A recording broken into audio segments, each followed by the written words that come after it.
Essa questão de eu já sou sênior, né? Mas quanto tempo você trabalha com arquivo? 1 ano.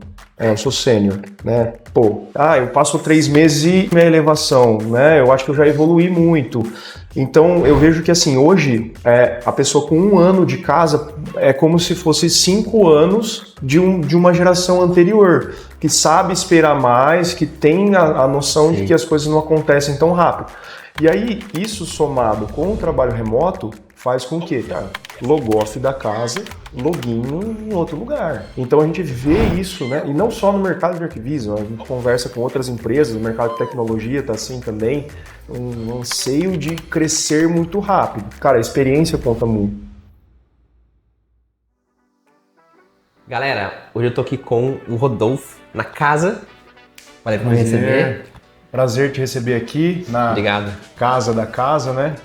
A gente há algum tempo vem se conversando e hoje deu certo de você estar aqui conosco. Seja bem-vindo, é um prazer estar no seu podcast. Né? Pô, prazer é meu. A gente realmente conversa há muito tempo, porque eu lembro quando eu comecei no 3D, né? A gente chegou a fazer uma entrevista, ou foi um teste, alguma coisa assim. Foi. E nessa mesma época eu tava fazendo entrevista também tava fazendo com o Under, com o Elephant Skin, tipo, né? Muita coisa acontecendo assim. E aí a gente se encontrou de novo no escritório da Elephant Skin, no Halloween, né? No after da D2. Da D2, exato. E, prazer, assim, é bem legal estar aqui, eu já acabei de conhecer o time ali. Legal. Eu não lembro que ano que era, Franzão, mas eu descobri o Franzão no Facebook postando super imagens lá, e na época era bastante difícil encontrar artistas, né? A gente não tinha essa quantidade de pessoas que a gente tem hoje no Arquivista, e a gente ia meio que garimpando ali, procurando as pessoas. Como você é de uma cidade aqui perto da gente, de Maringá? De Londrina, de Maringá, falei, acho que dá certo. E a gente fez algumas entrevistas, né? Acho que teste, não sei se você fez, mas acabou não dando certo, mas foi uma passagem legal que a gente tem juntos aí. Tamo aí hoje, né? Eu acredito muito nisso, assim, cara, você vai fazendo amigos, contatos, e nesse nicho, né, que a gente trabalha, eu acho que tem a galera, às vezes é mais fechada, né? Sim. E até por isso que eu faço os meetups, né? Vou fazer aqui em Londrina amanhã, né, sexta-feira, e é impressionante, assim, os meetups, como que acontece no outro dia, o cara manda mensagem, conheci um cara ontem, já tá fazendo negócio, eu vou fazer alguma coisa para ele de freelancer ou alguma coisa aqui, se conecta e o mais legal, Rodolfo, é que não tem uma estrutura do evento que tipo, tem um telão e vai ter um cara que vai ser o speaker. Não, cara, a gente é amigo, vamos bater papo e... A gente é amigo não, a gente não se conhece. A gente não se conhece e se conhece lá. Sabe? São todos estranhos e aí, tipo, conecta, assim, sabe? Legal. Eu acho que esse movimento também que você está fazendo, assim, é muito importante para a comunidade, né? Parabéns pela essa iniciativa, né? Hoje a gente vê, assim, o Arquivis no Brasil, né, ganhando uma força e muitas pessoas se conectando que a gente não imaginava alguns anos atrás. E eu acho que isso aqui é muito importante para abrir mais essas portas, né, se conectar, ter esse canal aberto com outras empresas e outras pessoas. E estou aqui para compartilhar um pouco das minhas experiências aí, das minhas histórias. Que é isso que eu quero conversar com você, né? Primeiramente, eu até estava falando com você lá fora. Quando a gente fala, casa, e a galera, casa, você tem um porquê do nome? Cara, a gente aquela coisa de começar uma empresa muito jovem lá atrás, há 16 anos atrás, a gente não tinha muita noção de branding, nem de nada disso, né? Mas assim, casa era um nome que remetia a tudo, remetia à arquitetura, remetia ao 3D, a essa coisa né? Era algo que não gostava e a gente inovou colocando um K, um A a mais e um Z para soar e principalmente ter uma logo mais legal, né? Sim. Então, mas assim, não tem nenhuma explicação além dessa, assim. Mas e a pronúncia é casa mesmo. A maioria das pessoas falam casa, mas é casa. E, inclusive, você fundou com o Nino. Isso. O Nino não tá aqui agora, acabei de conhecer ele. Mas o Rodolfo, ele é sócio fundador, né? Junto com o Nino, né? Isso. Nós fundamos a casa em 2000 a gente considera 2010, né, oficialmente. Então, vai fazer 15 anos esse ano, eu e o Nino.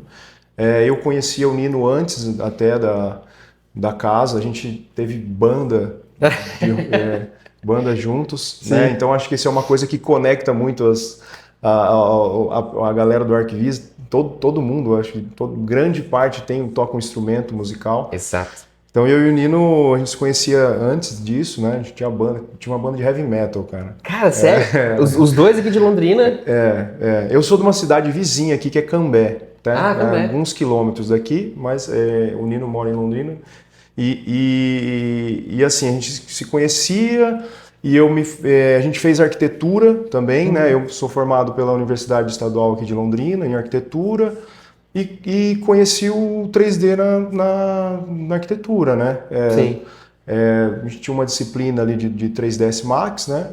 E passei a entender um pouco mais desse mundo, mas assim, para mim, o 3D ele existia para representar um projeto arquitetônico, né? Ou para produtos. A gente não sabia, eu não sabia do mercado de arquivis, né? Que tinham empresas que trabalhavam com isso, que faziam os lançamentos imobiliários, né? E a partir desse contato, cara, achei interessante primeiro para mim, né? Para representar os projetos. E isso abriu a mente, assim, inclusive até o meu trabalho de graduação foi todo baseado em 3D, né, de formas orgânicas e tal, coisa que nunca conseguiria fazer à mão ali, né, então isso abriu a minha cabeça para isso. E a gente começou a entender sobre o mercado, o Nino a gente fez um curso depois, mais específico, juntos, um curso que tinha aqui em Londrina, eram 6 meses presencial de sábado, de manhã, eram 4 horas, a gente ia todo sábado para a escola, passava a manhã toda. Era curso de quê? De 3ds Max, mas era um curso generalista, né? Ele não era focado em arquivis, a gente descobriu ali a ferramenta.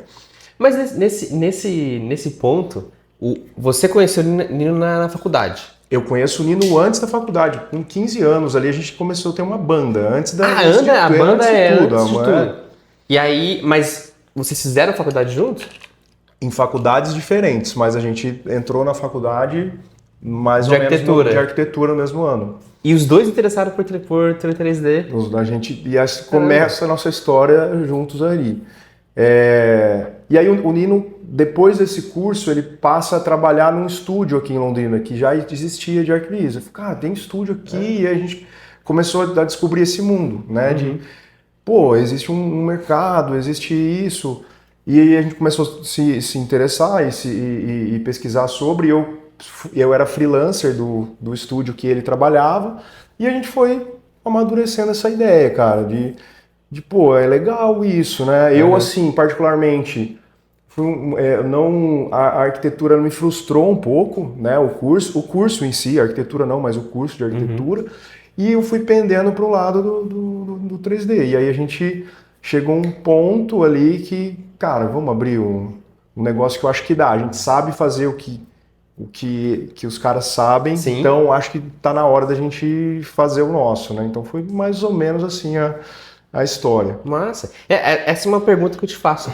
Quando você terminou a arquitetura, você não quis seguir como arquiteto? Quis. Inclusive, fiz alguns projetos. Eu tive uma experiência trabalhei em prefeitura, né? Na parte de aprovação de obras, né? De licitações. Então eu trabalhei numa prefeitura pequena, eu tive essa experiência, e aí a prefeitura de uma cidade pequena, ela é um hub eu quero procurar um arquiteto, eu vou na prefeitura, e aí eu caí em mim. Então fiz alguns projetos e isso me frustrou, porque eu não conseguia, um recém-formado, eu não conseguia imprimir ali o meu, né, o que eu queria para uma obra, para um projeto, eu sempre, o cliente que acabava indo para o lado dele, né? Então, assim, foi algo que acabou me frustrando, né? O escritório nasce nesse momento. Então, Sim. a casa nasceu como arquitetura, então, inclusive, na primeira logo nossa era arquitetura e computação gráfica. E a gente tinha até um outro sócio anteriormente. Nós éramos 3 sócios que posteriormente saiu. Então a gente começa com arquitetura e computação gráfica, né, atendendo alguns pequenos clientes, a gente é cliente de arquitetura e vai sobrevivendo dessa forma. Até que chega um ponto que a gente vira a chave e fala, não, cara, vamos só fazer 3D e se especializar nisso, porque tá nesses 2 campos não vai funcionar. Sim, entendi. É como se, ao invés de você for ir totalmente pro 3D do nada, a gente faz arquitetura também. Por quê? Como arquiteto, né? Você faz projeto. Isso, aí assim, a gente faria as imagens dos nossos projetos, né? Então, era uma coisa que se conectava. Sim. Mas acho que durou pouco tempo, acho que durou um ano e alguma coisa isso, e a gente falou, não, cara, a casa é computação gráfica, que era o termo que a gente usava na época, né? E a gente seguiu nessa linha.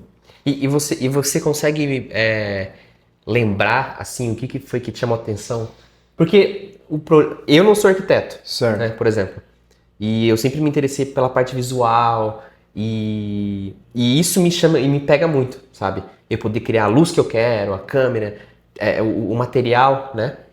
Mas no seu caso, como arquiteto, porque são 2 mundos diferentes. Sim. O que você viu que, cara, eu quero fazer aquilo e não isso? No 3D. De optar pelo 3D? Cara, eu acho que assim, são várias coisas, né? São vários elementos. Mas eu acho que assim, tudo tá ligado à arte, né? E quando você experimenta o 3D e você consegue, cara, no mesmo ambiente criar vários climas, vários moods, colocar sei lá, uma girafa dentro do ambiente e tipo, abrir essa possibilidade de coisas, eu acho que isso que trouxe essa vontade de seguir para esse caminho. Mas também, assim, obviamente que a gente entende como um negócio. A casa, ela nasceu com muita paixão, mas para ser um negócio.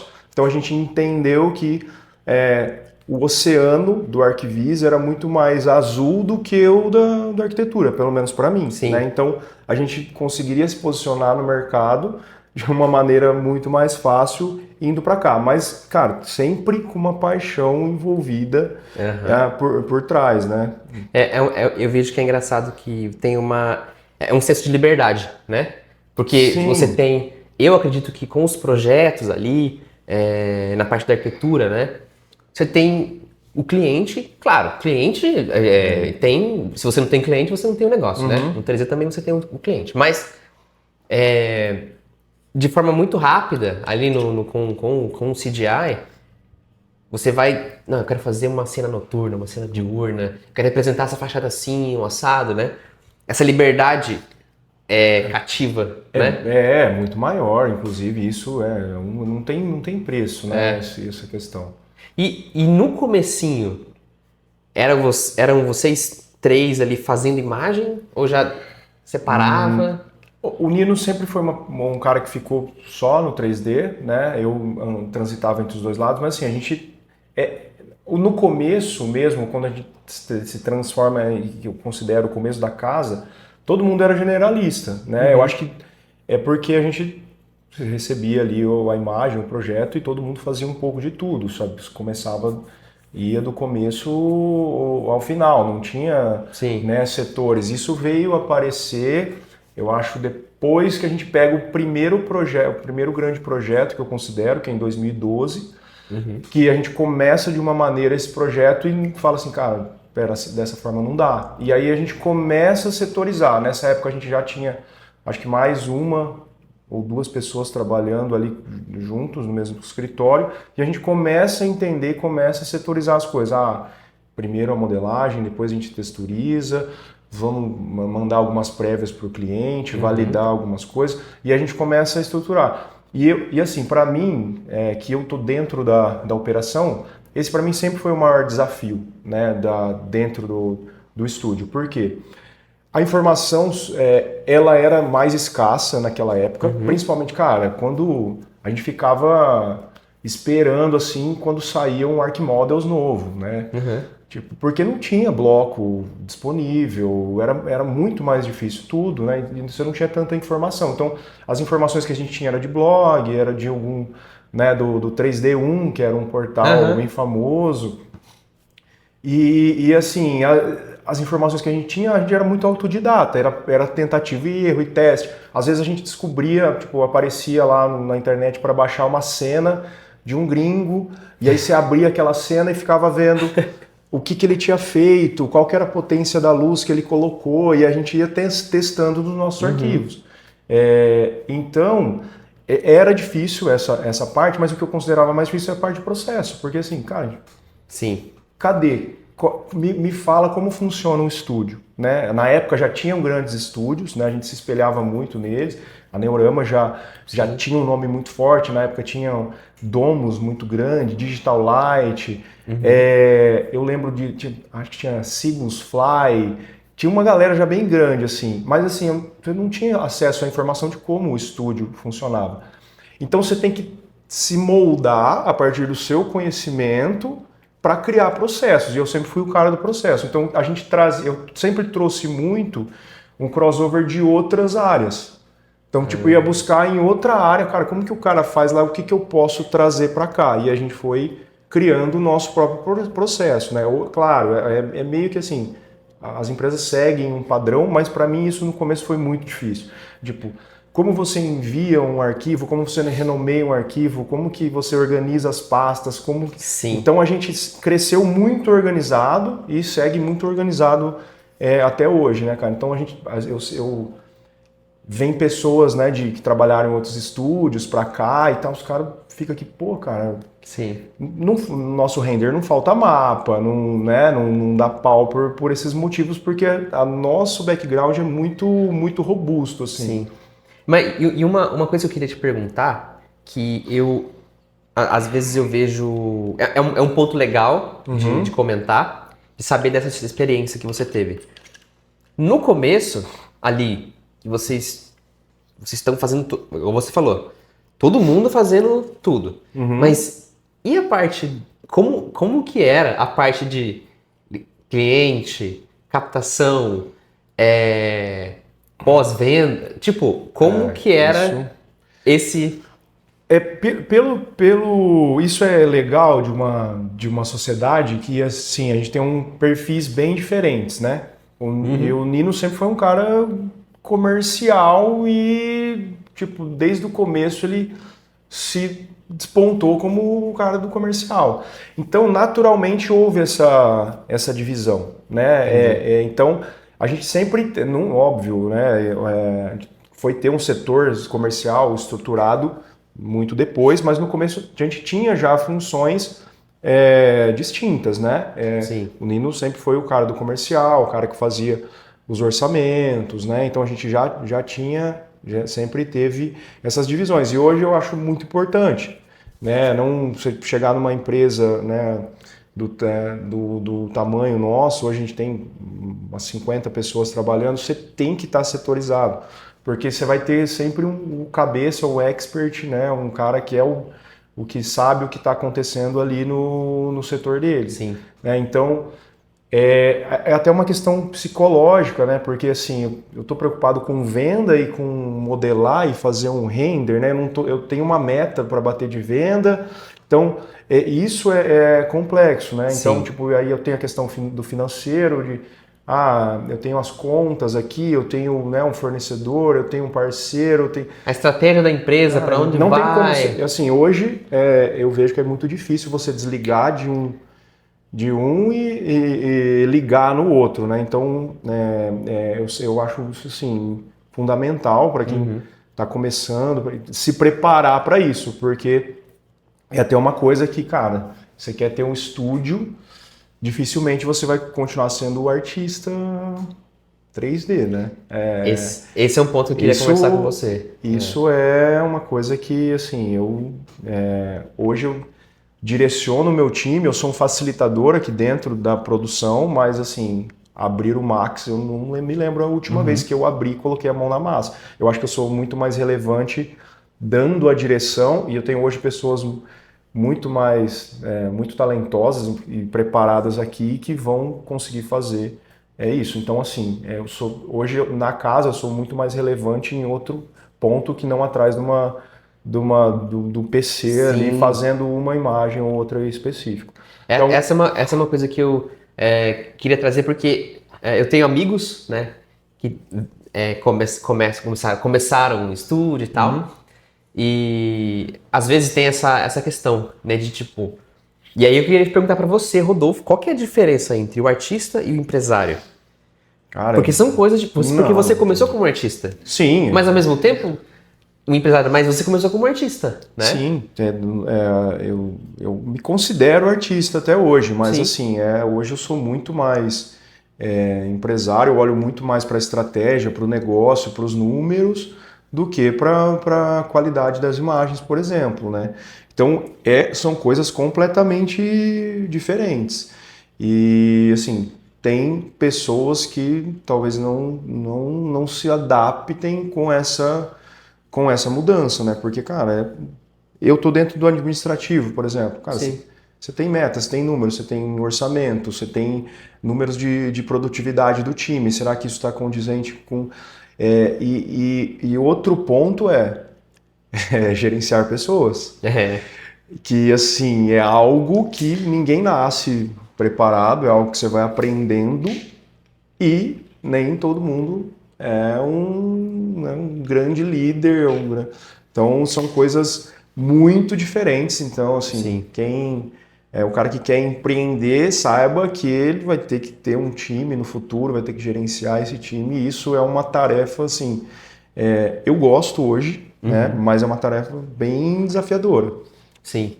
É um ponto tão interessante porque você tá... Porque, igual você falou, hoje você tem o pessoal, o time que tá focado nas imagens, nos filmes. Beleza. Esse cara, esse artista, como que ele fica a semana todo, o tempo todo nisso e vai ficando cada vez melhor, né? Eu tenho certeza que tem gente que você olha, tipo assim, cara, esse cara é muito melhor do que eu, né? Tipo, nessa questão visual ali, artística, porque a pessoa fica naquilo, né, direto. Eu vejo que, realmente, conversando com muita gente num podcast, o começo é muito bagunçado, né? Porque você tem que fazer tudo. É comercial, Pô, como é que faz o ad no Google? Qual que é... aonde eu vou fazer captação de cliente? E isso é uma coisa que pega muito tempo, né? Claro. Você está em reunião com o cliente, às vezes você está em reunião com um possível cliente, pode ser que não vire nada, né? E você acha que é importante ter uma pessoa, que seja ou um setor, mas uma pessoa só para essa parte de captação? Com certeza. Com certeza, né? Tem que ter uma pessoa olhando para essa estratégia, né? Porque, assim, se você não tiver o cliente, não tem, né? O estúdio vive do cliente. Então, hoje aqui a gente tem vários setores, né? Então, a gente tem o setor comercial, a gente tem um setor que a gente chama de CS, né? De Customer Success, de atendimento ao cliente.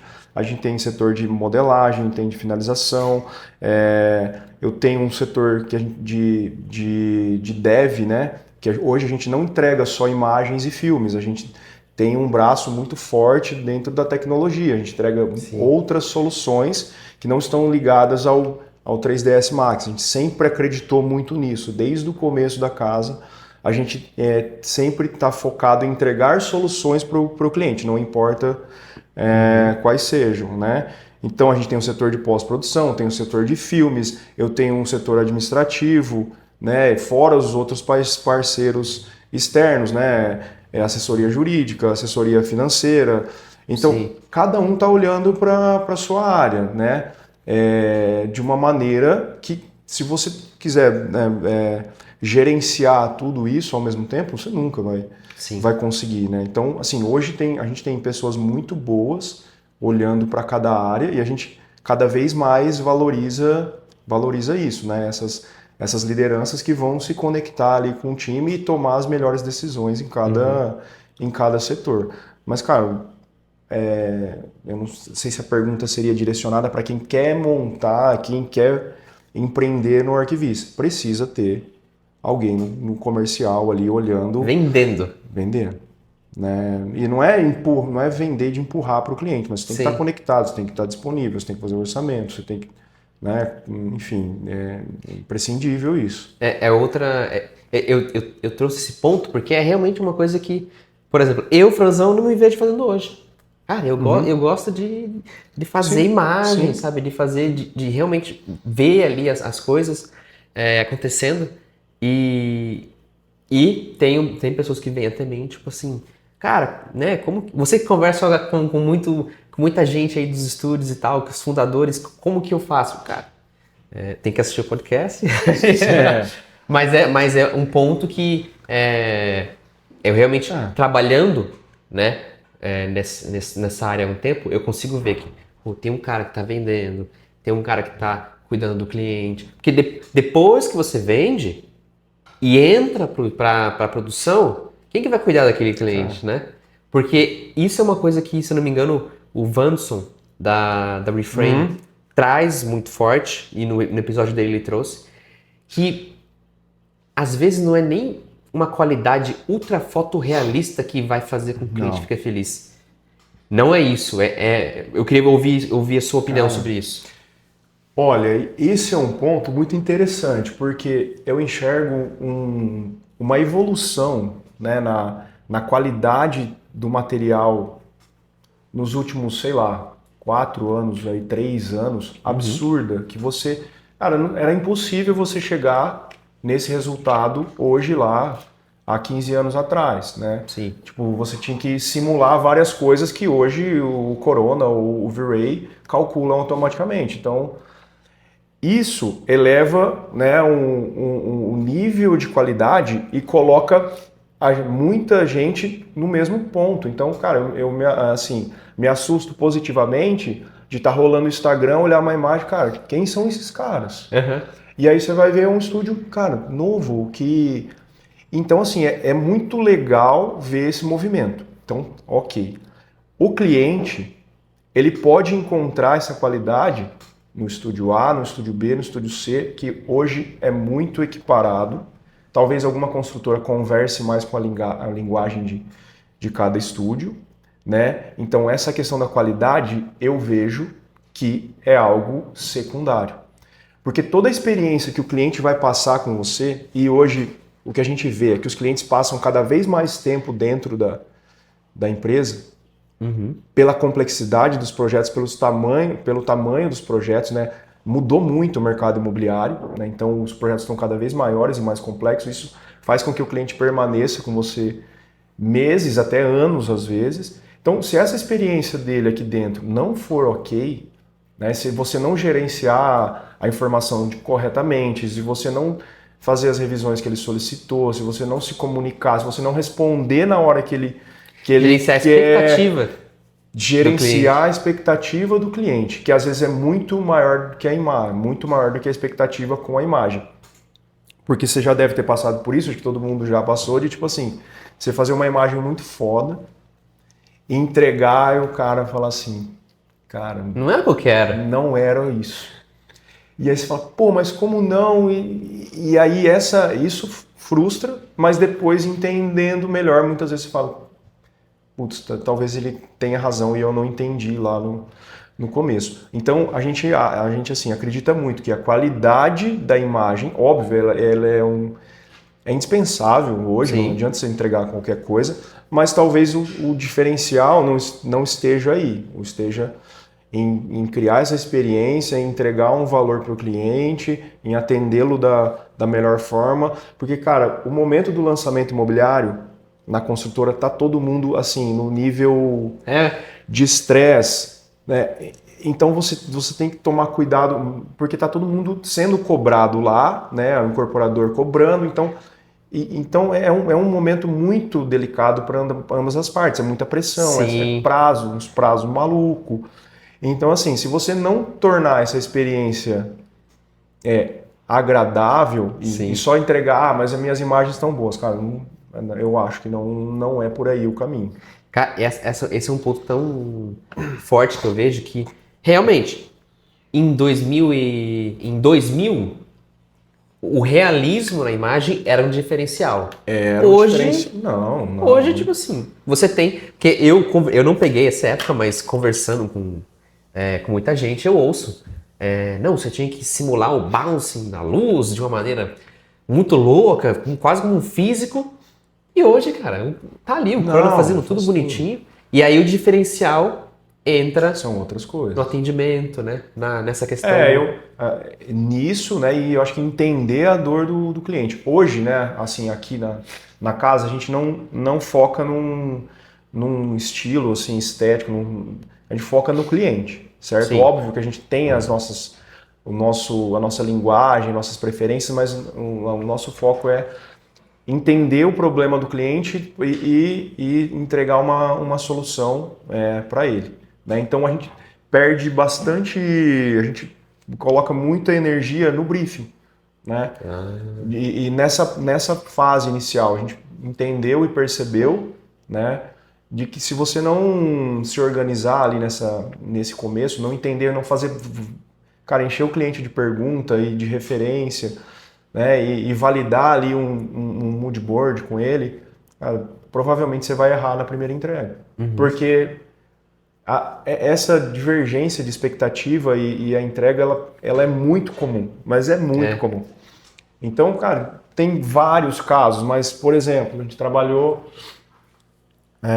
tem um exemplo, assim, era um resort. Então, um resort enorme, né, tal. E resort, sol, calor, dia, imagens diurnas, né? Céu azul, sol penetrando. Beleza. Não validamos com o cliente, fizemos a primeira entrega. Não, eu quero todas noturnas. Caramba. Refaz porque no conceito do meu resort, é um resort que vai ser utilizado à noite, eu quero valorizar isso, quero valorizar a iluminação. Então, assim, entende que essa parte, se você não dedicar tempo, né, e entender o problema do cliente, não é questão de, mas eu acho que o resort tem que ser de dia. Não, cara, o seu cliente quer isso, né? E esse ponto, como artista, eu vejo que hoje eu tenho mais conhecimento, eu tenho uma noção maior, mas quando eu comecei eu lembro que eu tinha muito aquela questão de, esse feedback na minha imagem tá falando de mim, sabe? E com o tempo eu acho que é legal, né, de quem realmente trabalha nessa parte artística nos estúdios, é legal de entender e sempre, eu tô aqui na casa, vamos supor, eu trabalho aqui na casa. Se eu sento aqui com você, Rodolfo, como é que é lá com o cliente? Cara, quando eu comecei a fazer isso e entender o macro, então a gente está fazendo isso aqui porque vai ter um lançamento. O lançamento é um evento real, que vai ter lá os possíveis compradores, investidores, e eles querem mostrar isso. Porque eu como artista, eu vejo que me dá mais sentido e eu não vou me bitolar tanto numa questão de, o cliente quer uma imagem assim, assado. Cara, beleza. Por quê? Porque, como eu disse, porque no briefing teve isso. Sim. Eu posso me expressar da maneira que eu quero em um projeto pessoal, que é o que eu faço, né? Mas assim, acho que até como empresa, né? Vocês ter alguma coisa mais para portfólio e tal. Sim. Mas é importante, né? Cara, entender nessa fala sua tem, acho que, vários pontos importantíssimos. Feedback, né?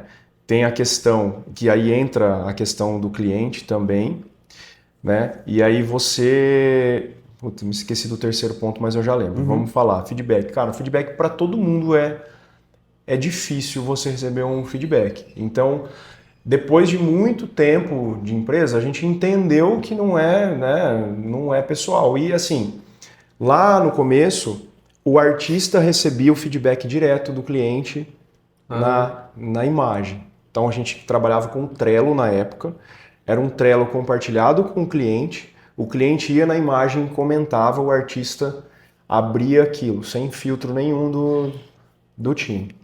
E cara, Perigo, né? perigo, porque é óbvio que a pessoa achava que isso era pessoal. E tem aí, clientes e clientes. e clientes e clientes. Tem um cara que é mais gentil, tem um cara que... O que é isso? Exato. Né? Então. E aí, pô, aí gera até a questão, eu quero que o artista da imagem tal faça essa imagem. Então, era meio que... começou a perceber que, cara, não funciona dessa maneira. Né? Eu preciso ter alguém filtrando isso, condensando e trazendo com uma linguagem mais apropriada para o meu time. E aí que nasce o nosso setor de atendimento ao cliente, né? Que a gente tem lá as pessoas que estão cara a cara com o cliente lá no atendimento.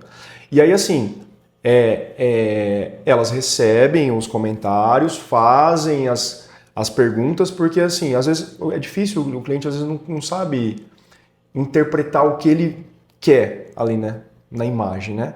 Então, eu quero que ela seja diurna. Beleza, ela tá mas por quê?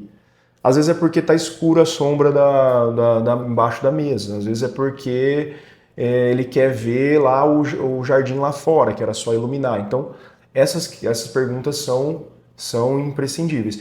E aí hoje a gente filtra esses comentários, né, condensa tudo isso de uma forma e entrega para os artistas, né, com todas essas questões respondidas. Sim. E isso diminui muito esse atrito, mas, cara, é difícil você lidar com o feedback, seja do cliente, seja de um gestor, né? Então, poxa, você dá um feedback negativo e não é negativo, é construtivo, né? Sim. Tem pessoas que não conseguem receber, não lidam muito bem, mas, cara, dentro do nosso trabalho, aceita que Sim. é assim que funciona. O cliente vai... É uma construção, né, de duas vias, né? O estúdio não faz a imagem sozinho. E o terceiro ponto que eu lembrei agora é com relação a isso. Eu acho que a importância que o Archviz tem no mercado imobiliário. Assim, qual é o papel não só dos artistas, mas de todo mundo aqui que está no estúdio pro mercado imobiliário?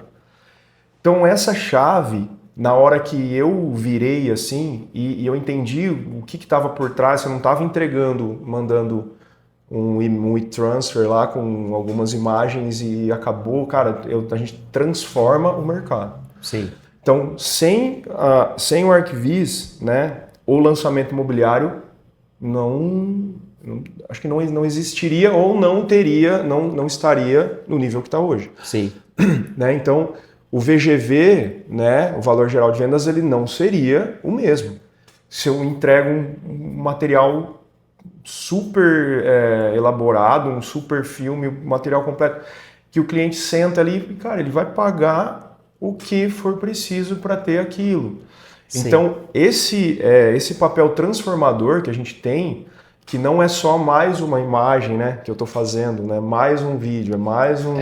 Né, então, assim, isso muda. E aí você entender que pro cliente aquele talvez é o projeto da vida dele. Né? Sim. Isso é engraçado, né? É sempre assim. Não, esse é o projeto mais importante. E aí todos são o mais importante. E isso é um desafio, mas isso, né? Isso é um desafio diário. Porque assim, como manter a energia de um time que tá, cara, todo dia ali. Eu tô ali todo dia modelando, eu tô todo dia fazendo uma imagem, eu tô todo dia né, trabalhando num SPK e cada dia vem um.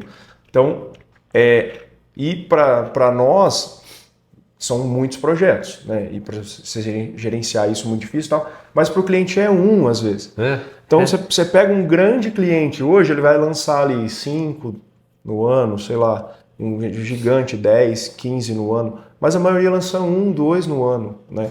E aí ele está dentro de um universo de vários projetos aqui dentro. Como você mantém energia para tratar aquele projeto como sendo o projeto da vida daquele cliente? Então isso é uma coisa que quando você sentar para trabalhar, cara, pensa nisso, pensa em ter uma pessoa, ter uma empresa do outro lado, né, que isso é um produto, né, que vai vender um empreendimento que está envolvido. Então a gente traz isso muito no kick-off ali do projeto, cara, qual que é o valor do apartamento desse empreendimento?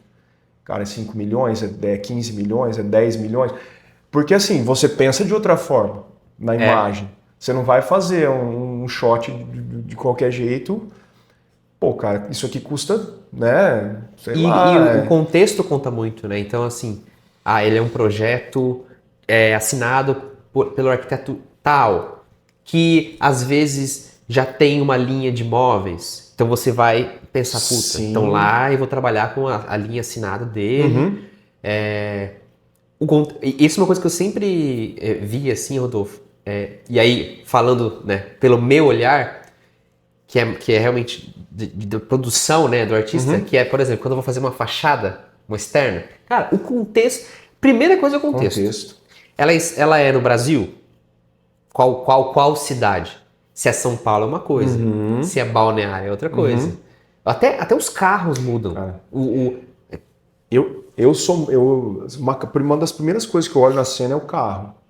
Eu gosto de carro, sou apaixonado por carro. Então, assim, se o carro tiver errado na cena, eu já...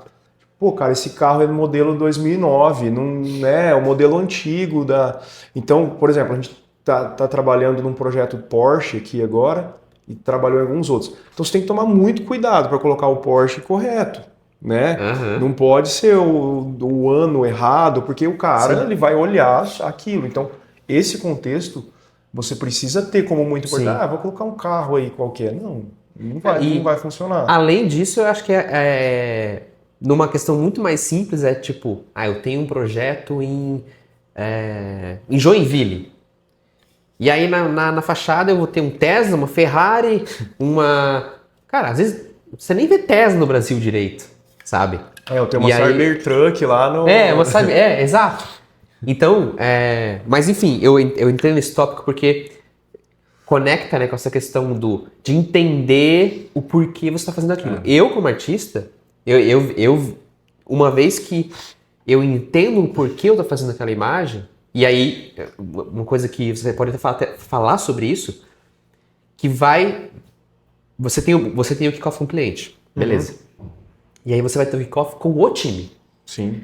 Essa pessoa que vai brifar o time, ela tem que ser muito clara, né? Para realmente... E uma coisa que eu vejo que acontece, eu já trabalhei com pessoas assim, cara, tem pessoas que fazem essa tarefa, que ele consegue te cativar. Pô, esse projeto aqui, cara, não, esse aqui ele é legal por conta disso, ao invés de vir numa coisa mais... tem isso aqui, você vai fazer isso. De ser só um documento, né? A gente já experimentou os dois mundos. Antes, o kickoff com o time, ele era brifado e eu produzia um documento e esse documento ia para o time. Só que eu não transmito a emoção do cliente no documento. Então hoje, né, a gente entende que o diretor criativo, que eu acredito que seja o seu papel, na maioria das vezes ele participa do briefing com o cliente, porque para não ter esse ruído entre o que eu escutei e eu vou passar para o diretor criativo. Aí já tem um ruído aqui e aí vai ter mais um ruído com o time. Sim. E é isso, eu preciso transmitir essa emoção, porque, cara, o cliente ele transmite isso. Ele transmite, cara. Quem participou já de reunião de briefing, cara, o cliente fala do projeto, tipo assim, com boca cheia, né? Ele fala, então a gente já estuda isso antes, porque o comercial já traz né? Ele traz todas as impressões que ele teve do cliente enquanto orçamento. Então a gente já se prepara, pô, cara, isso é um super projeto. E aí o cliente, cara, ele vende o projeto dele como ninguém. Então, assim, como você, né, manter essa energia de venda do projeto para entrar dentro da produção, né, para que ele não se perca. Sim. Então, isso, cara, é fundamental e é um desafio. E isso, só um documento, para projetos padrão, talvez funcionem, né? Mas, cara, se tiver um projeto, né, de um nível mais alto, elevado, com certeza é uma etapa que não pode ser pulada. Sim. Porque eu toco nesse ponto, porque o artista que está ali trabalhando, fazendo imagem, né? Que aí é o que a gente já conversou. Tem um mundo do empresário que está preocupado, pô, vou fechar quantos projetos, vai dar para pagar as contas, essas coisas. E tem o mundo do artista que, você sabe, você entende, é o mundo do artista.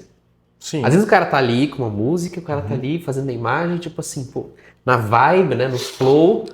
E ele, eu acho que motiva muito a pessoa, sabe, de entender o contexto. De saber, pô, essa imagem que você tá fazendo, ela é muito importante por conta disso, disso, disso. Às vezes não, eu faço isso de entender o cliente, então eu vou lá no site, no Instagram, acho o Facebook, do tipo assim, para entender, né? Porque às vezes tem informação, né? Às vezes já aconteceu comigo, eu tô trabalhando num projeto e eu descobri, fuçando no site, referências, porque era um escritório de arquitetura, né? Então você entende, eles gostam desse tipo de iluminação, né? E descobri que tinha uma linha de assinatura de objetos, de design e tal. Pô, na hora ali peguei alguma coisa que era fácil, né, de modelar e eu coloquei na cena do próprio cliente, né? Mas enfim, eu queria perguntar para você essa questão do time, como que é? Porque eu cheguei agora cedo aqui no escritório, é uma casa, né? Bem legal, eu conheci, tem até a churrasqueira ali. O pessoal do relacionamento com o cliente é que fica perto da churrasqueira. Sim. Eu queria perguntar, assim, como que é a vibe do escritório? Assim, porque eu já trabalhei remoto, já trabalhei no escritório. E é diferente, né? É muito diferente, né? Então hoje a gente tem, vamos dizer, metade do time aqui presencial e metade home office, né? A gente sempre teve o DNA presencial, então a gente nasce no escritório, né? A gente nunca começou de casa e foi para o escritório, a gente já começa com o escritório montado, com salinha de reunião, então a gente tem esse DNA do contato, né? Então assim, são, cara, mundos completamente diferentes, mas que hoje a gente acredita que não tem como... acho que é muito importante você ter a possibilidade do home office, né, do remoto. Tem pessoas que se adaptam muito melhor, né, e tem pessoas que se adaptam muito melhor no presencial. Eu, particularmente, gosto disso aqui. Gosto de estar aqui, gosto de levantar e falar com a pessoa do que ficar mandando uma mensagem. Então, o presencial, ele proporciona coisas que o remoto não proporciona, né? Por exemplo, a gente percebe que a curva de aprendizado, a rampagem de alguém que entra no presencial, ela é muito mais rápida do que do remoto, porque ele está o tempo todo tendo acesso a informações que ele nunca teria na casa dele. Ele está escutando a conversa na cozinha, ele está escutando o gestor, ele está escutando o comercial, aí ele pega uma conversa de um artista ensinando para o outro, e aí ele está conectado aqui com o time de dev, que está com uma tecnologia nova sendo testada, e o time... Então, cara, isso você não vai ter em casa, né? Isso é legal. Mas a gente percebe assim, hoje a questão produtividade ela é muito semelhante. A gente não tem diferença entre o cara que é remoto, ele produz menos que o presencial. São pessoas e pessoas, mas na média a gente entende que as produtividades são parecidas, né? Porque, cara, aqui você tem mais distração, você vai ter a brincadeira, você vai ter o café toda hora, você vai ter, né, alguém que compra um bolo, alguma coisa que em casa você vai estar lá mais focado, né? Você acha que vai... Desculpa te interromper. Você acha que vai muito personalidade da pessoa. Acho que sim. Tem gente que é... Tem que... Não, eu quero ficar na minha casa, cara, eu tô fazendo aqui. Tem gente né? que quer isso. E assim, tem as facilidades, né? De você acordar e não ter um deslocamento. Né? Você não ter que sair da sua casa com chuva, por exemplo. Então você tá ali, não é muito confortável. Mas o que eu vi, assim, né? E a gente, na pandemia, né? Teve que todo mundo ir para casa... E eu vi assim, um movimento de muitas pessoas, cara, preciso voltar, eu não aguento mais ficar na minha casa, eu não quero mais ficar na minha casa, porque eu trabalho aqui, eu moro aqui, meus filhos, eu tenho duas filhas, né? Por exemplo, cara, eu não tenho, para mim não dá, certo? Eu vou trabalhar na minha casa, cara, o tempo inteiro alguém vai bater na sua porta, vai te interromper. Então, para o meu perfil, não funciona. Sim. Né? Mas assim, hoje, o home office, né? o trabalho remoto, ele proporciona coisas que, cara, na época, né, que a gente não tinha isso, é muito difícil você trazer um artista para Londrina, um cara que é de fora, né, se mudar. Né? Ou até mesmo no Brasil, difícil, de outra região. Como? Não tem como, né? Então... Tem como, mas as possibilidades eram muito, muito baixas. Tanto que no começo a gente formava todo mundo aqui. Então, chegava, você sabe mexer no Max? Não sei. Então vem aprender e depois... Então, porque não tinha isso. Então hoje você abre uma vaga, cara, tem muito currículo, né? Então você consegue contratar as pessoas muito mais fácil, né? Então, assim, acho que um movimento inevitável, mas a gente tem esse DNA, vamos dizer, presencial remoto, né? Sim. A gente não dá opção, né? Tem as duas opções. Tem as duas opções. Sim. Assim, vamos pensar, cara, para você manter uma estrutura não é barato, né? Para você hoje uma workstation, você sabe quanto custa uma placa de vídeo, monitores, né? Uma cadeira, uma mesa. Então, assim, a gente entende que tem um custo envolvido, por isso que a gente vê que muitas empresas nem tem mais sede, né, física, muitas vezes por isso, cara, licença, né, hoje, software é muito caro você manter. Então, assim, mas pro nosso momento, né, a gente acredita muito nisso, principalmente os cargos de gestão, né, e diretoria, porque assim, cara, você junta todo mundo aqui nessa sala e toma uma decisão rápida, que você teria que mandar uma mensagem no Slack, você pode às 14h15, não, 14h15 eu não posso, tal hora. Aí você vai ver, passou 2 dias para você conseguir reunir todo mundo ali, 5 pessoas. Pra resolver uma coisa ali. Cara, que aqui você resolve muito fácil. Sim. Então esse é um ponto de, assim... Tem vantagens e desvantagens em pontos positivos e negativos nos dois mundos aí. Sim. Não, eu acho muito, muito engraçado, assim, que quando eu me mudei para Inglaterra, lá eu trabalhava no escritório, né? E é bem o que você falou, assim, porque eu senti, desde então só tinha trabalhado remoto, né? E eu senti exatamente o que você falou. Então eu tô aqui trabalhando, e aí eu vou na cozinha, e eu vou na cozinha e eu passo lá pelo cara do TI. E aí acontece literalmente assim.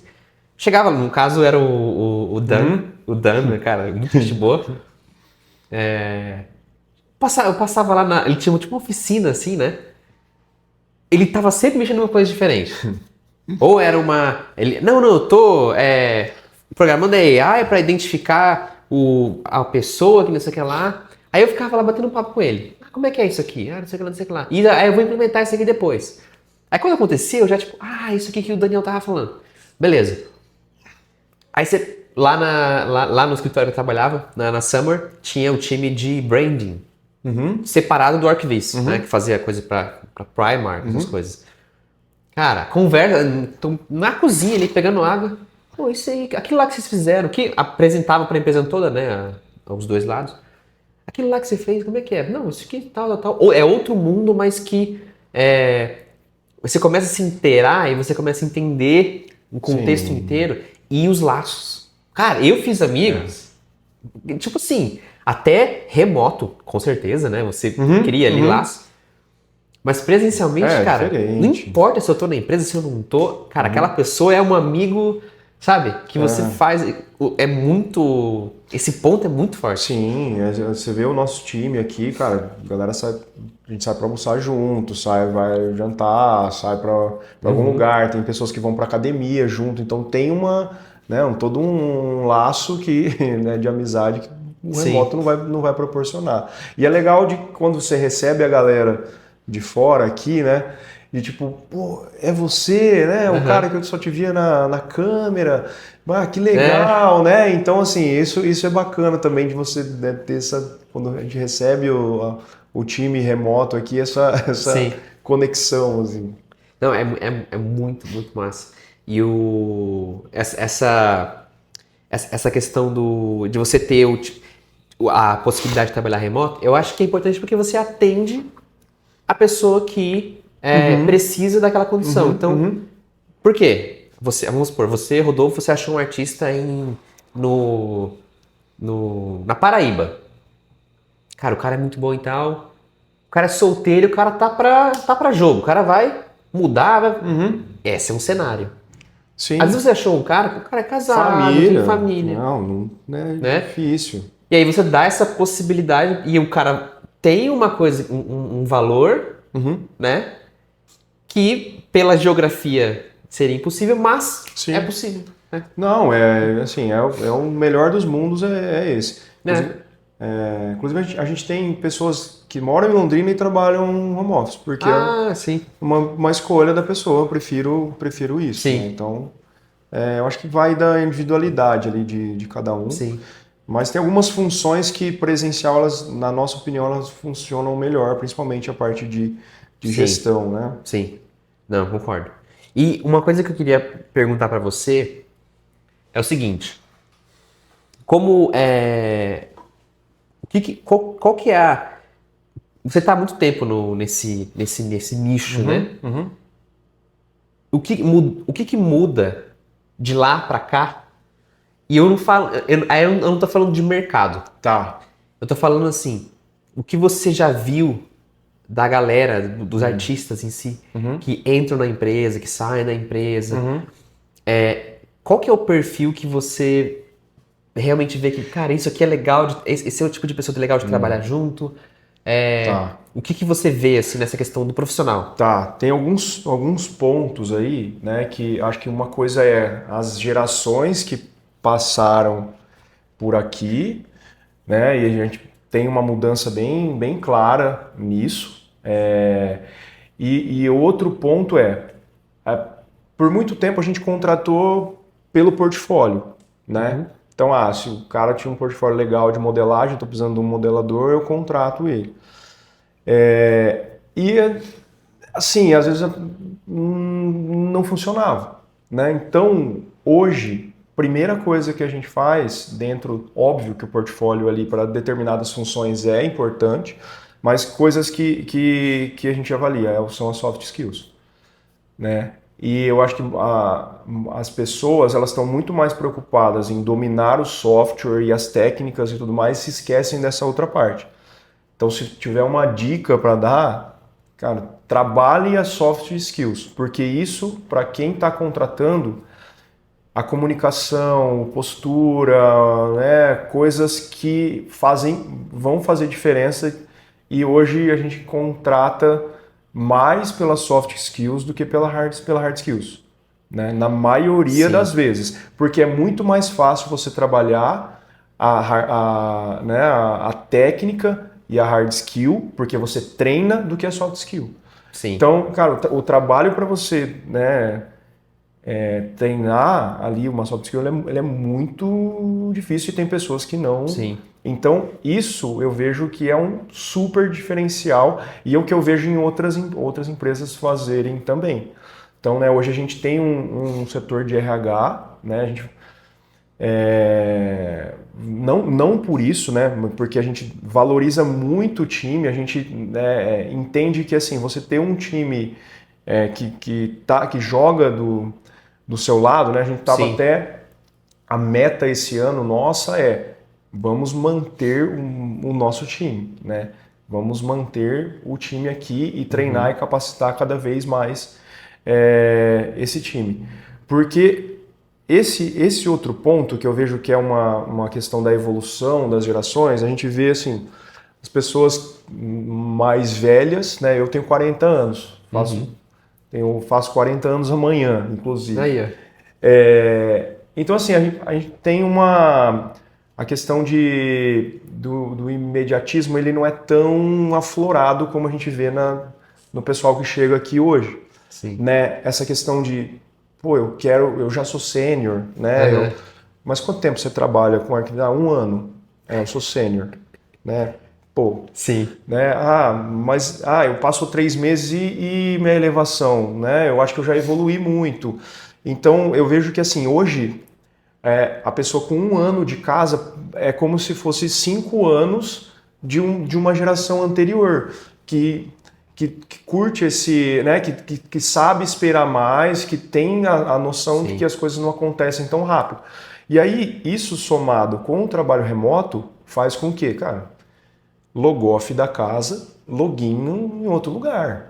Porque aqui 6 meses já deu tudo né? Então a gente vê isso, né? E não só no mercado de arquivismo, a gente conversa com outras empresas, o mercado de tecnologia está assim também, outros que assim, cara, as pessoas estão com um anseio de crescer muito rápido. Sim. E eu vejo que você acaba pulando etapas, né? Porque principalmente falando de artistas, né? E eu acho que também de outros setores, cara, a experiência conta muito. Sim. E esse é outro ponto que a gente olha muito no currículo. Tá? Onde você trabalhou? Você já trabalhou numa empresa? Né? Não trabalhei. Então, assim, essa experiência conta muito, porque o olhar ele é treinado com o tempo. Sim. Né? Falando de um artista 3D mesmo. Sim. Cara, é o tempo que vai te treinar. É o tempo que você está exposto àquilo que vai trazer um olhar de você bater o olho na sombra e falar, cara, tá errado. E às vezes nem só tecnicamente, né? Às vezes, tipo, o artista já entender, para esse tipo de cliente, como eu já, por exemplo, o artista tá ali, com o tempo você vai percebendo esse tipo de coisa, né? Fizemos ali a primeira entrega, aí depois aconteceu a segunda. Numa terceira entrega, o artista que tem experiência, ele já sabe. Esse cliente aqui não gosta disso. Eu faria assim, mas eu já vou até adiantar, Sim. sabe? E você vai adquirindo experiência também nessa questão. Porque eu vejo que, claro, vai de personalidade, né? Eu sou assim, mas não significa que todo mundo tem que ser assim. Mas eu não gosto de me fechar, sabe? Eu faço imagem. Cara, eu faço imagem, mas assim, quem que é esse cliente?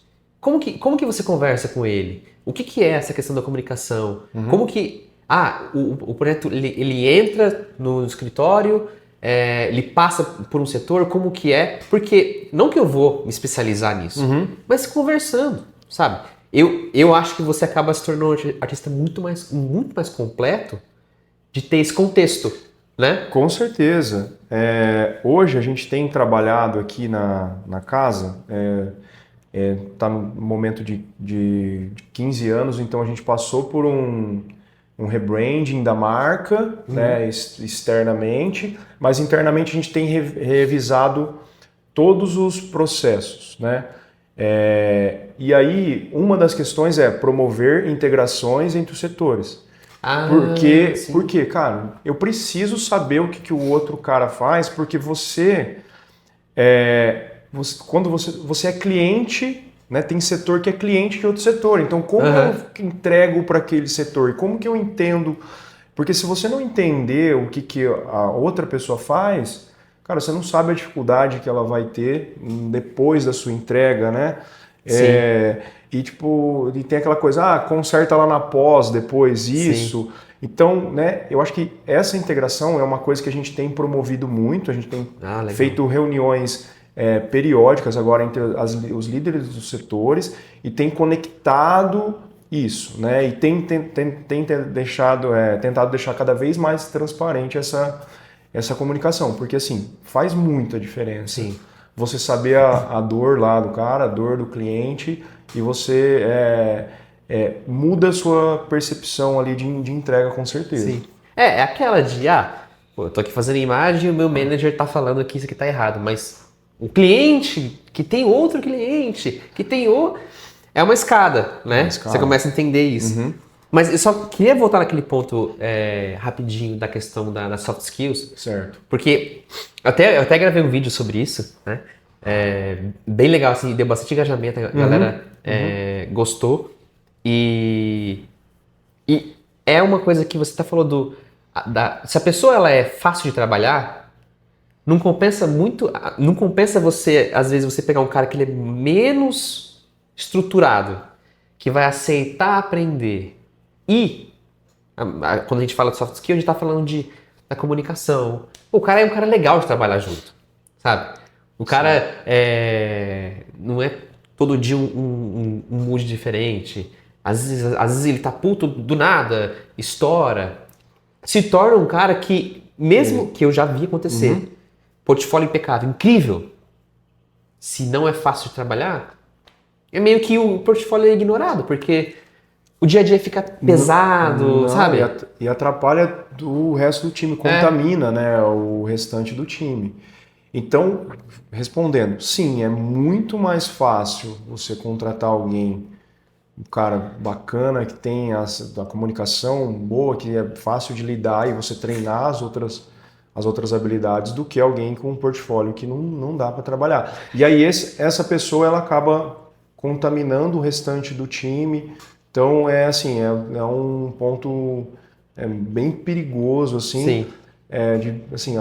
Se você só foca no seu portfólio, não dá atenção para as outras coisas, cuidado que talvez esteja aí o problema de eu não paro em nenhuma empresa, né? Sim. E assim, querendo ou não, é tempo, né? Então você, eu vou me desenvolver como artista e tal, e aí aos poucos eu posso me desenvolvendo nessa questão mais interpessoal, né, de, enfim, relacionamento e tal, conversar. E como tudo na vida, né? É um tempo. E eu vejo que você ter essa capacidade de comunicação faz com que, da mesma forma que o gestor que está gerenciando a expectativa do cliente e tal, eu consigo, como artista, fazer o mesmo com o meu gestor, né, com o meu manager ali. Então, entender o que tem na cabeça dele, né, que veio de um filtro, até na questão de carreira, né? Se eu tenho essa clareza de comunicação, eu consigo conversar sobre isso. Pô, Rodolfo, eu tô aqui na casa, cara, 7 anos, e aí? Sim, sabe? você tem um que acesso. A gente vai, né? Então, se eu sou muito fechado e eu espero que tudo venha, né? As oportunidades vão ser diferentes. Assim, não adianta, cara, tem perfis e perfis. Exato. Tem pessoas... Então, por isso que aqui na casa, a gente tem oportunidade para ambas as pessoas. Sim. Né? A gente promove o crescimento em Y. Eu posso ir para uma parte de gestão, de liderança, ou como eu posso me desenvolver tecnicamente. Óbvio que se eu for né, desculpa a palavra, mas muito bom, muito provável que não vai dar certo aqui. Sim. Mas se eu for um cara bacana e muito bom, mas eu não sou gestor, eu não sei liderar, não quero... Também a gente tem espaço para ambos os crescimentos, né? Sim. Cara, nem todo mundo está preparado para liderar, para gerir pessoas, né? Então, principalmente, cara, o artista em si, né? A gente tem uma coisa mais ligada às humanas, né? Sim. Então, enfim. Geralmente a gente é mais técnico e quer aprender como fazer aquela iluminação, que é uma coisa que faz parte, né? Eu vejo muito assim, que é como se no começo, quando você está aprendendo, você quer abrir a cena do russo para entender. Ele usou o quê? Ele usou uma light, um retângulo. No começo é muito isso, né? Era só isso, cara. A gente olhava uma imagem e falava, só ficou boa por causa que ele é um HDRI que ele usou que eu não tenho. Né? O número do parâmetro. É o número, então assim... E depois você vai percebendo que, cara, não é... Se o cara usou a luz com a intensidade 5, se eu usar com a intensidade 3, não é isso que vai fazer a diferença. Você começa a entender o embasamento, né? Pô, começo na câmera, a iluminação, o ângulo, né? É toda uma... Sim. E o que funciona numa cena não funciona na outra. Exato. Não adianta você ter um preset lá salvo que vai funcionar em todas as cenas, que ele não vai funcionar, né?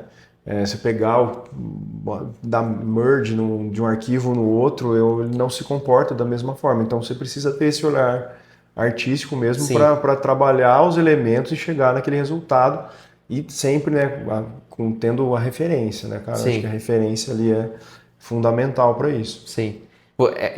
Eu vejo que trabalhar, né, pelo menos assim, trabalhando em um estúdio, em uma empresa, porque quando você é freelancer é diferente, né? Mas trabalhando em um estúdio de uma empresa, no final do dia, às vezes não é nem sobre você saber fazer uma iluminação, é mais uma iluminação, uma externa, uma interna. É mais você saber resolver um problema ali. Então, cara, porque tem projetos e projetos, né? Um problema em um espaço de tempo, né? Que esse é um elemento exatamente. Que, né, o freelancer, né, ele tem esse fator um pouco menos, né, menos relevante. Aqui, cara, tudo tem prazo, né? Tudo... E isso é uma limitante de algumas coisas. Então, em casa, né, no meu projeto pessoal, eu tenho o tempo que eu quiser para chegar nesse resultado. Aqui não tem esse tempo, né? Você tem um tempo X para chegar naquele resultado. Então, como que eu vou fazer isso da melhor forma, né? Como que eu vou otimizar? Então, por isso que, cara, cada segundo que você perde, né, isso afeta o seu resultado ali da entrega. Então, pessoas que dependem do que você vai fazer, né? Então, enfim, é um dominó, né? E uma coisa que eu realmente vejo que quando eu comecei a compreender melhor, a minha vida foi mais fácil.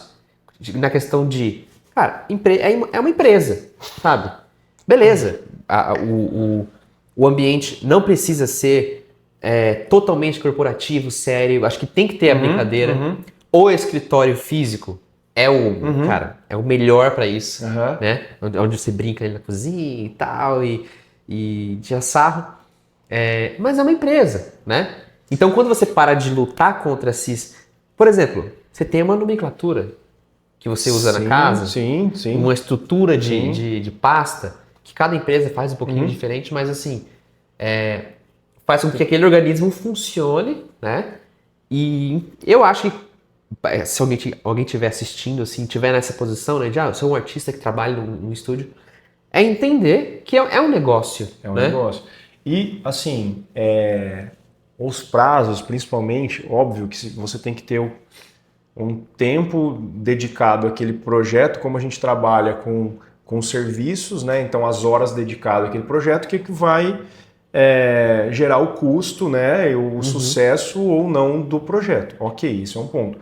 Mas o prazo, ele vem do cliente, 95% das vezes. Então o cliente ele nunca chega aqui e fala assim, quando você consegue me entregar, né? Ele vai falar assim, não, minha data de lançamento é tal, né? É X.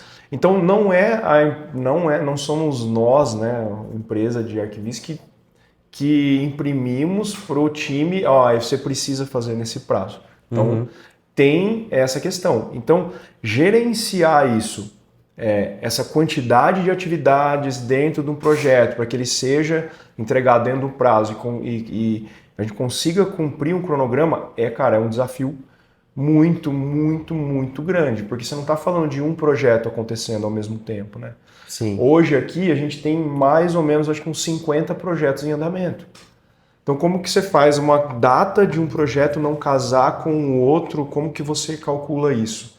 Hoje a gente tem algumas ferramentas de gestão de projetos, né? A gente usa o Asana aqui para organizar as informações, mas a gente trouxe uma metodologia ágil, né, das empresas de tecnologia, que a gente usa o Scrum para mensurar essa quantidade de trabalho, essa quantidade de atividades, né? Então, hoje a gente mensura em pontos a dificuldade de cada tarefa. Então, eu sei que cada semana meu time consegue produzir X pontos, então a gente programa a nossa semana baseada nessa quantidade de pontuação que o time consegue produzir. A partir daí eu consigo ter metas, eu consigo, né, entender se o artista está produzindo muito ou pouco, quem é sênior, quem é júnior, eu consigo ter várias visões a partir dessa metodologia. E é o que a gente usa para organizar cronograma e as entregas, porque, cara, é muita coisa acontecendo ao mesmo tempo, né? E você comentou, antes da gente gravar, você chegou a comentar que não tem uma questão de bater ponto, assim, né? De, tem que entrar 9 horas, tem que sair 6 horas. Tipo, porque eu cheguei aqui 9 horas. Assim, sinceramente, antigamente eu começava muito cedo, realmente. E aí é uma questão, eu acho que é uma questão que você vai entendendo, né, o seu ritmo e tal. Sim. Por questões pessoais, eu gosto de tomar meu café tranquilo, às vezes eu vou estar ali fazendo alguma coisa. Eu começo geralmente 9 horas, 9h30, mas assim, remoto. Sim. Né? Eu sei que no escritório físico, para você... eu tô aqui 9 horas, mas se eu tô aqui 9 horas, eu saí de casa muito antes. Sim. E eu cheguei aqui, já tava cheia, todo mundo ali já. Aí eu perguntei para você, né, tipo, como que funciona essa questão? Não, a gente não tem nenhum tipo de controle de jornada, né? A gente não olha para isso. A gente olha para esse fator que eu te falei, a produtividade e a entrega, né? Sim. Então, para quem está na produção ali, para os artistas, para a gente é muito fácil. Hoje a gente consegue mensurar a produtividade de cada pessoa do time. E aí a gente só entende se ela está de acordo com o nível esperado de cada pessoa, porque eu não vou cobrar, né, de alguém que acabou de entrar aqui a mesma produtividade de alguém que está há muito tempo. Sim. Então a gente avalia, né, dessa forma. Então, assim, para nós, se a pessoa chega às 9 ou às 10 ou começa a trabalhar, não importa muito, desde que as entregas estejam de acordo. Óbvio que você tem que ter um período dentro do horário comercial disponível para se comunicar. Sim. Né? A gente não vou trabalhar da meia-noite às 6 da manhã, eu quero falar com... Né? Não dá certo, né? Então, você minimamente precisa estar disponível nesses períodos onde acontecem as reuniões, as conexões, mas a gente está muito mais preocupado com e não só a produtividade, mas a qualidade da entrega, né? Porque eu posso ser um cara que produzo pra caramba e produzo tudo errado, meu arquivo trava todo o render, então tem muito isso de avaliar não só o número, né? O número nos dá um indicador que estamos no caminho certo ou estamos no caminho errado.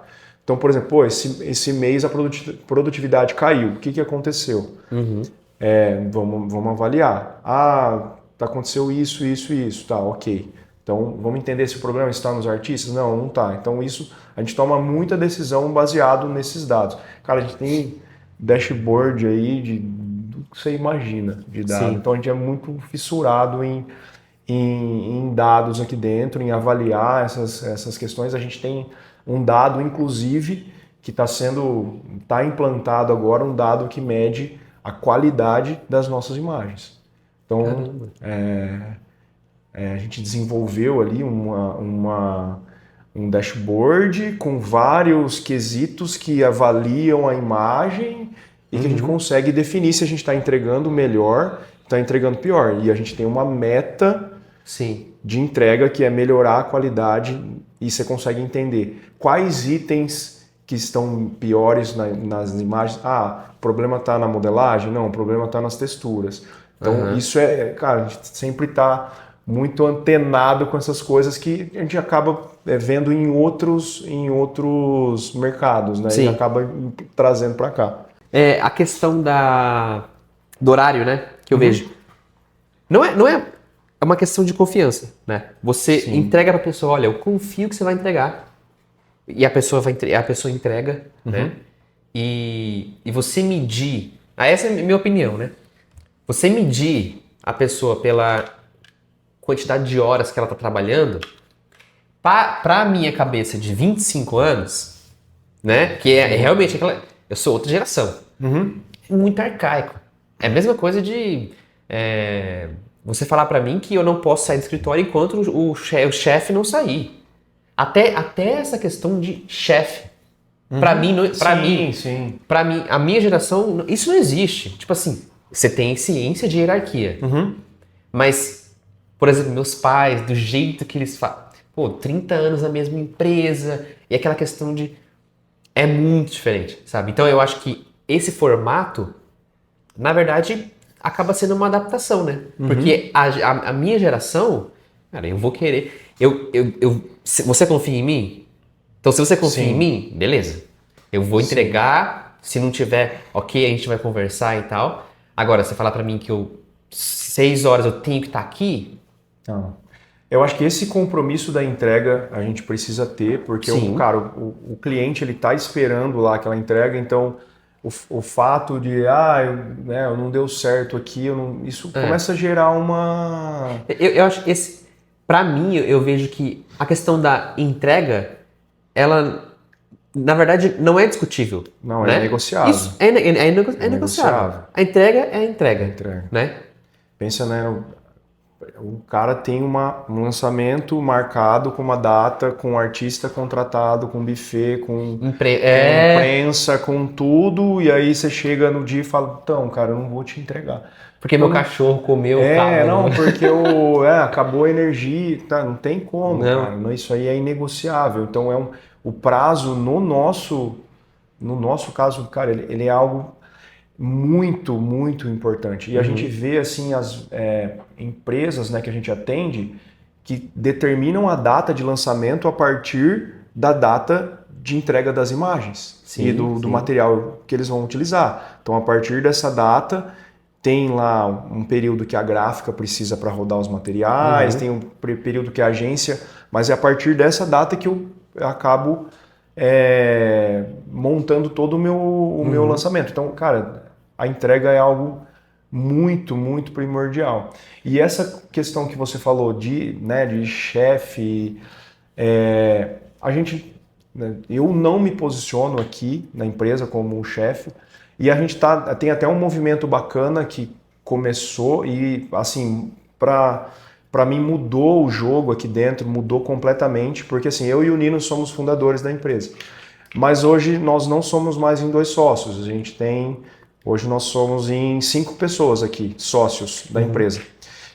2 dessas pessoas, elas e são do time. Então são pessoas do time que a gente trouxe para a diretoria, para a sociedade. Então hoje aqui a gente tem na casa um programa de SOP, né, do Stock Option Plan. Né? Então hoje dentro da casa, qualquer pessoa que trabalha aqui tem a oportunidade de ser um sócio da empresa.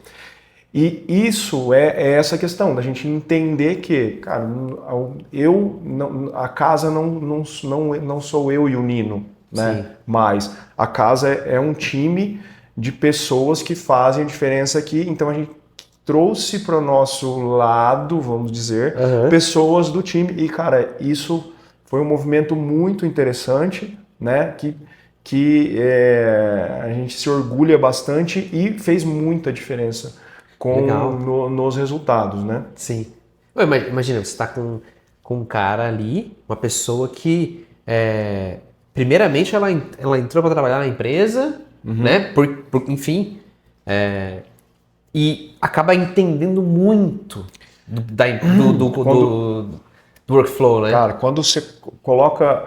então, hoje a gente tem as reuniões semanais de diretoria, que daí participam todos os sócios, são essas pessoas, e você abre aqui, né, dados e números e coisas que, assim, o primeiro contato eu não sabia que tinha tudo isso envolvido. E aí, baseado nisso, que nessas percepções do tipo, cara, a gente trouxe alguém do time para a mesa de discussão e ela percebeu que tem muita informação que ela não sabia. Nós iniciamos uma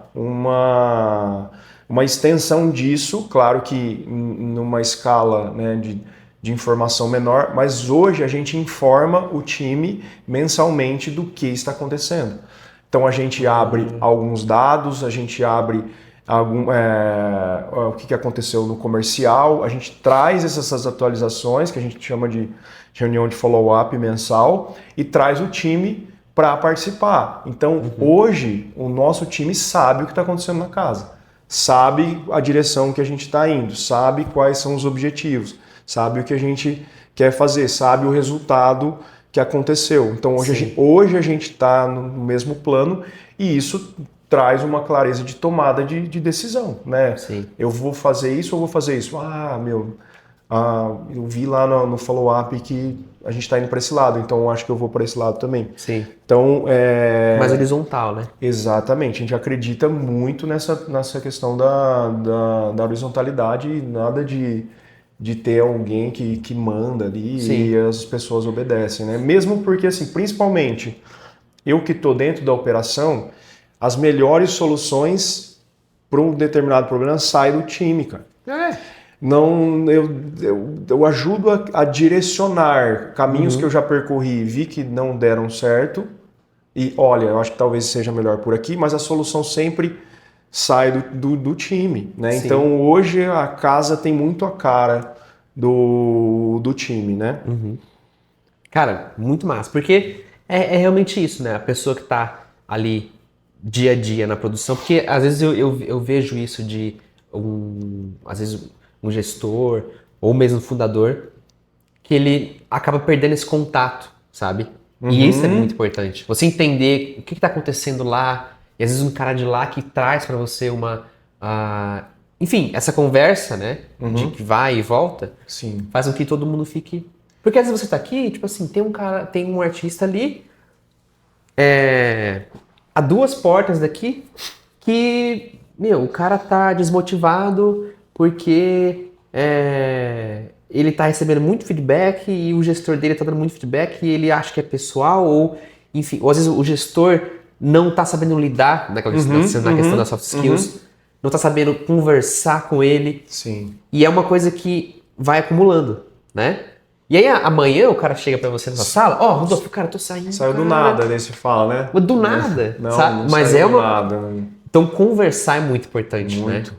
Hoje a gente promove isso, né, com reuniões periódicas de feedback que são medidas e one-on-ones, né? Então cada líder tem que fazer essa avaliação do time e essa conversa e muitas coisas a gente pega aí, né? Então a gente tem uma pessoa do RH que está olhando para isso, organizando isso, mas geralmente é o gestor que entende essas motivações. E, por exemplo, às vezes tem um cara que está infeliz fazendo o que ele está fazendo e eu prefiro estar em outra área. Então a gente também promove cara, eu acho que só esse ano aconteceram umas 4 mudanças de setores. Eu tô na finalização, mas eu quero ir para o vídeo. Sim. Quero ir para os filmes. Aí, vamos lá. Eu comecei no atendimento ao cliente, mas não é isso que eu quero. Eu gosto de modelar, eu quero ser finalizador. Beleza, vamos lá. Eu tô no time de dev aqui, mas eu não me adaptei. Então a gente promove isso. Isso só acontece porque tem esse one-on-one, essa abertura, porque senão, às vezes o cara vai, igual você falou, ele chega um momento que ele sai e você, mas já... Né, às vezes era uma coisa simples, e era né? simples de resolver. Então isso ter essa abertura, né, de você... Isso é muito importante, porque você pega muita coisa do dia a dia ali. Cara, muito massa esse papo, assim, eu vejo que cada episódio, cada convidado traz um ponto, né? Tem gente que traz mais pontos pessoais, outros mais, enfim, coisas do negócio em si, né? E uma coisa que eu percebi com o podcast é que, assim, o público, cara, tem de tudo. Tem o freelancer que começou ontem, tem o freelancer que tá há 5 anos, tem o cara que entrou no estúdio, que vai ouvindo isso, ele começa a entender, peraí, isso aqui é uma... em tudo que a gente conversou, né? Tem um cara que já tá há muito tempo, tem um cara que abriu uma empresa, e aí tá naquela primeira... Então, a conversa é legal porque ela afeta diversas pessoas e às vezes é no minuto 10. Sim. Que aquela... Não, é um insight que tem. Exato. Exato. Eu, sempre que posso, tenho acompanhado, tá? Porque é muito legal ver outras realidades e a gente vê que as empresas e os artistas, enfim, compartilham dos mesmos problemas. E, cara, tem várias coisas que saem do podcast que eu escuto e falo, cara, que legal, dá para fazer dessa forma. Lá eles fazem assim. Então, o meu sonho era que lá no começo eu tivesse tido a oportunidade de consumir um conteúdo como esse. Né? Porque você vai ter, cara, falando sobre técnica, sobre visão artística, sobre negócio, né? Enfim, então eu acho que é muito legal isso, né, de você poder ter acesso a esse tipo de informação. E assim, eu sou uma pessoa que gosto muito de compartilhar, sabe? Então, assim, deixo o canal aberto para quem quiser se conectar, bater um papo, né? Seja você um artista, um gestor ou dono de um estúdio, cara, nós estamos de porta aberta aqui para sempre que possível ajudar. Acho que a gente, né, trocando essas informações, pode fortalecer mais ainda a comunidade, que é uma coisa que a gente acredita muito. Cara, a gente não acredita muito em concorrência. Né? Eu acho que se a casa quiser atender todos os lançamentos imobiliários que seja, sei lá, da nossa região, é impossível. Então eu acho que tem mercado para todo mundo. Então, quanto mais a gente fazer o mercado evoluir, né, as entregas evoluir, a gente evoluir esse nível, evoluir, cara, eu posso cobrar mais, né, eu posso... Então, quanto mais forte, quanto mais maior for esse mercado, para a gente é muito mais interessante, né, do que eu tentar nivelar por baixo, né, e tipo, não, eu não quero revelar essa informação para o concorrente, porque senão, não, cara. Então, e é o que você falou do ponto de, às vezes você está ouvindo um episódio de um outro fundador, e aí você começa, às vezes, vamos supor, eu acabei de começar o meu estúdio. Ouvindo essas conversas, eu começo a entender que, olha o tamanho do mercado. Não posso sair vendendo imagem a R$50, porque o primeiro que tem a complexibilidade. Você está envolvendo... Porque às vezes quando você começa, você não tem essa noção de que contato com o cliente, contrato, tem revisão, se vai ter muita revisão, vai ter um adicional ou não, o preço daquele projeto no final, qual que é o valor? Até hoje é difícil precificar, né? Porque você não sabe quanto tempo o projeto às vezes fica aqui dentro. Então a gente tem uma ideia de valores né, praticados, mas, cara, você não tem controle sobre isso muitas vezes. Então isso é um ponto. Cara, quando a gente começou, isso que você falou foi algo que mais me frustrou, assim, de quando a gente abriu o estúdio. Por quê? Eu e o Nino sabíamos fazer exatamente o que o estúdio que ele trabalhava entregava. Então, por que o cliente não vai me contratar, o cliente desse estúdio não vai me contratar, se eu sei fazer exatamente a mesma coisa e vou cobrar mais barato? Tem todo um resto. Na nossa cabeça era isso. Cara, vamos abrir o estúdio e nós já estamos prontos para atender os clientes.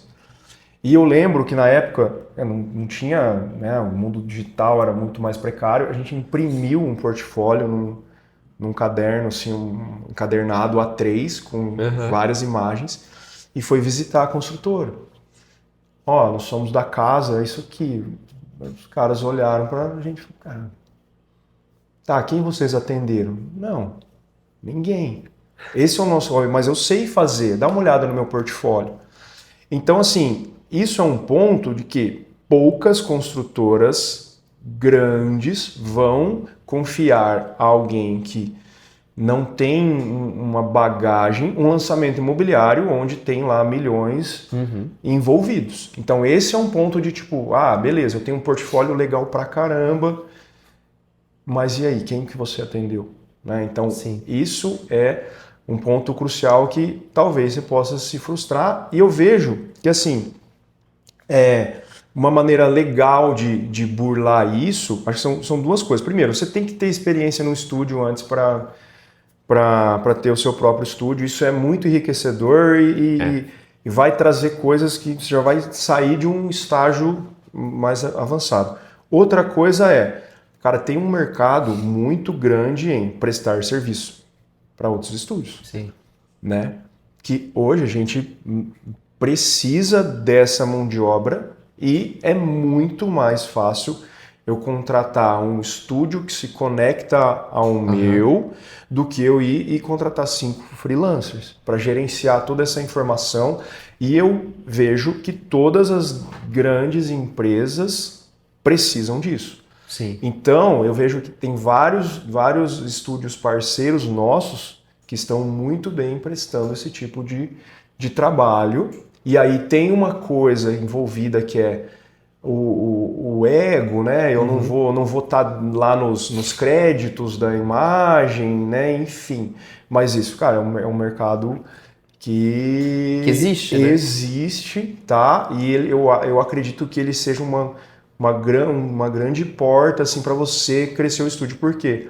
Vai te dar experiência, você vai lidar com coisas que você nunca lidou, vai lidar com projetos que você nunca teria acesso, vai te dar bagagem, vai te dar saber como até trabalhar com arquivo e tudo mais. Então eu vejo que isso é um ponto assim que vale a pena. Caminho também, é um caminho possível. Lá fora também acontece, é bem comum. E o que eu vejo assim de quem está gerenciando o projeto na casa que eu falo, né? Sim, in-house. sim. É um bom nome, né? Você fica sempre na cara. Você para esse time externo, vamos supor, alguém que está ouvindo aqui agora e tem esse time que é um time pequeno, mas que atende outros estúdios. Cara, tem que ser organizado, no sentido de você já tá passando por um outro filtro, né? Então eu tô pegando da casa X imagens. Mas a comunicação tem que ser muito clara. Eu vejo que do ponto de vocês em si, vamos supor, a casa que tem um parceiro, escolhe esse parceiro e não 5 freelancers, porque você, com 5 freelancers diferentes, você vai ter que lidar com 5 coisas diferentes. Muito mais difícil. Arquivo, organização, às vezes um cara que entrega, um cara que não entrega. Se você tem um time que você confia, né? Não, esses caras aqui eu entrego, entre eles vão se resolver e vão entregar de volta do jeito que eu pedi. Esse ponto é muito importante, claro, né? Com certeza, né? Tem essa... Primeiro, precisa ter um touch point só, tem que ter uma pessoa que vai cuidar de gerenciar as informações e vai distribuir aquilo. Então isso poupa muito trabalho, muito ruído e assim, a responsabilidade, cara, como se você tocasse um projeto em paralelo, né? Sim. Em alguns mercados eles chamam de white label, né? Quando você junta 2 marcas e cria uma terceira marca, é como se fosse dessa forma, você vai trabalhar em conjunto com uma outra empresa, né? Sim. Então, de novo naquela questão, a conversa aqui tem vários tópicos. Então a pessoa que está ouvindo, ela às vezes vai, no minuto tal, ela, isso aqui é legal, né? E é legal porque eu também trago não só fundadores, artistas, tenho lá episódios com, por exemplo, com o Alex, que é um brasileiro que mora em Barcelona, que trabalha no estúdio, então ele traz um pouco de como que é, né? Viver, traz mais coisas pessoais e eu acho que realmente essa diversidade, né? Como você, por exemplo, você que é um fundador, você ouvir o episódio de um artista que trabalha na Inglaterra ou em Portugal, te dá algum insight sempre ali, né? Dá, sempre você tem algum insight, né, de alguma questão que dá para você trazer pro seu dia a dia, assim. Sim. Cara, muito massa. Obrigado aí pelo seu tempo. Eu que agradeço, cara. Prazer te receber aqui. Fico aí à disposição sempre. É muito bom poder contribuir com a comunidade de arquivistas. Esse movimento que tem acontecido, né, tanto seu quanto de outras pessoas, né, do Éder, do Wander, de movimentar esse mercado, isso é muito importante, tá?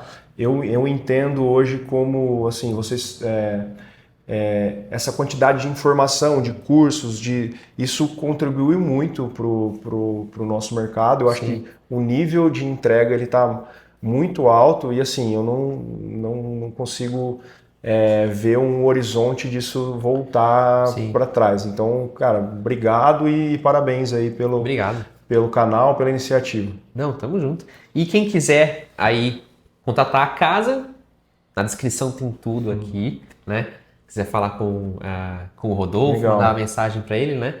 E fica aqui em Londrina, né? No Paraná, que é o meu estado, na verdade. Somos pé vermelho, né? Pé vermelho. Inclusive, isso é uma coisa legal que eu percebi até conversando com o Paulo ali, né? Que eu conheci hoje. A gente estava conversando alguma coisa ali e eu percebi a questão do R. E, cara, eles falam igual eu, porta. Nós estamos no norte, né? Porta, carne. Que nós somos pé vermelho, né? Quem não sabe é porque a terra aqui chamam de terra roxa, né? Então a terra, você suja o pé e o pé fica vermelho, né? Não, eu vou dar uma volta por Londrina, porque é a primeira vez que eu venho. Né? Legal. E eu vou. E sempre teve essa brincadeira de Maringá é melhor que Londrina, Londrina é melhor que Maringá. tem uma rixa aí. E é isso, gente. Legal. Obrigado por assistir. Não se esqueçam de comentar. Aí, vamos supor, a gente teve aqui um papo que no minuto tal você foi legal pra você. Cara, comenta aí o que te deu esse insight, o que é legal pra você, o que você aproveitou desse episódio, né? Legal. E eu faço sempre uma palavrinha que, tipo, a pessoa que chegou até aqui, ela vai comentar essa palavra, né? E aí a gente sabe se a pessoa chegou até o final e é um comentário aleatório lá. Por exemplo, com o Felipe, que trabalhou na Neurama, né? Esqueci o nome agora do estúdio, cara. Birds... Fly with Birds. Birds Immigration Bird. Desculpa, Felipe. Desculpa. O dele foi espeto corrido. Tem umas coisas aleatórias, né? Eu acho que pé vermelho... Pé vermelho, porque a gente só falou disso no final, né? Legal. Pé vermelho, então você vai comentar pé vermelho, do nada. E aí a gente vai saber que você chegou até o final. Beleza. Rodolfo, Obrigado, valeu, cara. Obrigado. Falou. Tamo junto. Um abraço, galera. Valeu. Tchau.